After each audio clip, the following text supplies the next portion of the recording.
बिस्मिल्लाहिर्रहमानिर्रहीम। अस्सलाम वालेकुम dear students.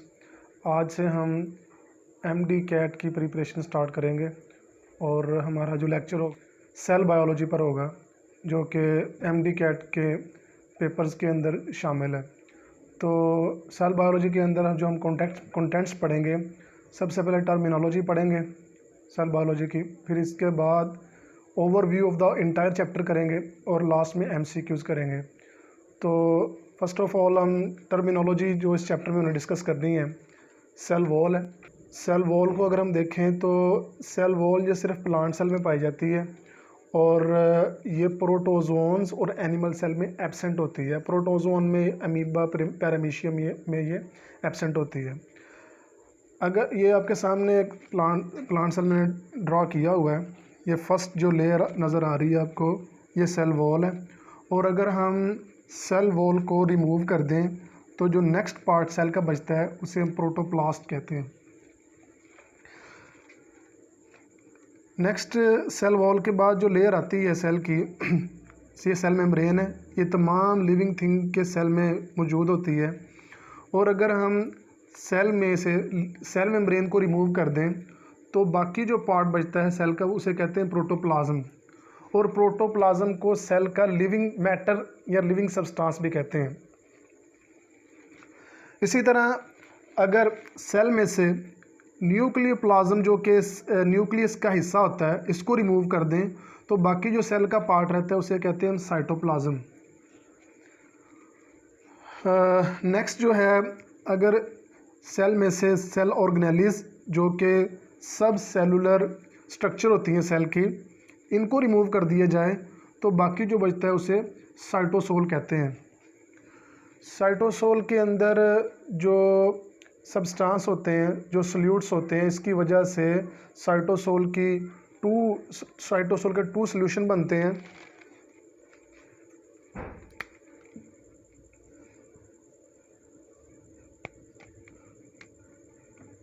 True solution and colloidal solution.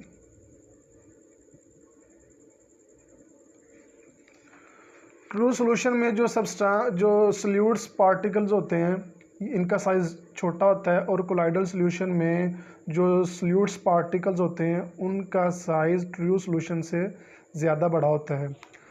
Next, अब हम चैप्टर का ओवरव्यू लेते हैं। तो सेल जो है, इसके अंदर सेल वॉल और प्रोटोप्लास्ट पाया जाता है। सेल वॉल, जैसा कि मैंने बताया कि ये सिर्फ प्लांट सेल में पाई जाती है और एनिमल सेल में सेल वॉल प्लांट सेल में पाई जाती है। इसके अलावा जो है वो प्रोकैरियोट्स और फंजाई के अंदर पाई जाती है। सेल वॉल के अलावा दूसरा सब्सटेंस प्रोटोप्लास्ट होता है। अगर हम सेल में से सेल वॉल को रिमूव कर दें तो अगला सारा जो पोर्शन होता है सेल का, उसे हम प्रोटोप्लास्ट कहते हैं। प्रोटोप्लास्ट के आगे टू पार्ट्स हैं, प्लाज्मा मेम्ब्रेन और प्रोटोप्लाज्म। सेल वॉल के बाद जो बाउंड्री शुरू होती है सेल की, उसे प्लाज्मा मेम्ब्रेन कहते हैं। और अगर हम प्लाज्मा मेम्ब्रेन को रिमूव कर दें तो बाकी जो सेल का पार्ट रहता है उसे प्रोटोप्लाज्म कहते हैं। प्रोटोप्लाज्म के भी टू पार्ट्स हैं आगे, न्यूक्लियोप्लाज्म और साइटोप्लाज्म। न्यूक्लियोप्लाज्म जो कि न्यूक्लियस का पार्ट है, और न्यूक्लियस के अलावा प्लाज्मा मेम्ब्रेन तक जितना सेल का पोर्शन होता है उसे साइटोप्लाज्म कहते हैं। साइटोप्लाज्म के भी आगे टू पोर्शन है, साइटोसोल एंड ऑर्गेनेलिस। ऑर्गेनेलिस ये सेल का सब सेलुलर स्ट्रक्चर होता है। और अगर हम साइटोप्लाज्म में से ऑर्गेनेलिस को रिमूव कर दें तो बाकी जो पोर्शन बचता है सेल का, उसे हम साइटोसोल कहते हैं। साइटोसोल में सॉल्यूट्स पार्टिकल पाए जाते हैं और इस तरह साइटोसोल के अंदर सॉल्यूशन बनता है। तो सॉल्यूट पार्टिकल के हवाले से साइटोसोल के अंदर दो तरह का सॉल्यूशन बनता है। एक ट्रू सॉल्यूशन होता है जिसमें सॉल्यूट पार्टिकल का साइज़ छोटा होता है, और एक कोलाइडल सॉल्यूशन बनता है जिसमें सॉल्यूट पार्टिकल का साइज़ ट्रू सॉल्यूशन से बड़ा होता है। कोलाइडल सॉल्यूशन के भी आगे टू टाइप्स हैं, उनमें सोल और जेल आता है। सोल जो होता है ये नॉन विस्कस होता है और ये यूकैरियोटिक सेल में सेल के दरमियान में पाया जाता है, जबकि जो जेल होता है ये विस्कस पार्ट के अंदर पाया जाता है।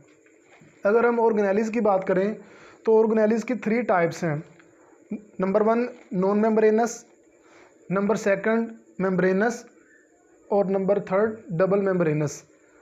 नॉन मेम्ब्रेनस में जो ऑर्गेनेलिज शामिल हैं वो हैं जी राइबोसोम्स, सेंट्रियोल्स और साइटोस्केलेटन।